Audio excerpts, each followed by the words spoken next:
అది జంగాలపల్లె. ఆ? జంగాలపల్లె. జంగాలపల్లి. ఆ. ఎప్పుడు పట్టావు? ఓ 11 ఏళ్ళు అవుతుంది. పట్టి 12 ఏం చేస్తున్నావు? ఏం అన్ని తినీయకుండా చేస్తున్నా. ఆ.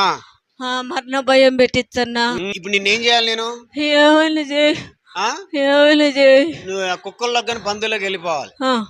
వీపులోంచి ఛాతీలో దిగు, ఛాతీలోంచి కడుపులో దిగు, కడుపులోంచి కాళ్ళల్లో దిగు, దిగు పాదాల్లోంచి వెళ్ళిపో, వెళ్ళిపో, వెళ్ళిపో. కుక్కల్లోకి వెళ్ళిపోవాలి. ఏ మనిషికి నువ్వు పట్టకూడదు. ఇక చేతుల్లోంచి వెళ్ళిపో, కాళ్ళల్లోంచి వెళ్ళిపో, వెళ్ళిపో, ఫ్రీ. ఏమైంది ఇప్పుడు? ఏదో పోతున్నట్లుంది. ఏం పోతుంది? తలల నుంచి ఏదో వెళ్ళిపోతుంది. నీకేం ఇప్పుడు దాకా నువ్వు మాట్లాడావు? నీకేం తెలుసా? ఏం మాట్లాడావు ఇప్పుడు దాకా? నువ్వేం మాట్లాడు నీకు తెలుసా? కళ్ళు మూసుకో. దేవుడు నిజంగా నమ్ముకుంటే ఆ దెయ్యం రాదు. ఇక నువ్వు ఎక్కడో చోట వారం చర్చికి వెళ్ళాలి.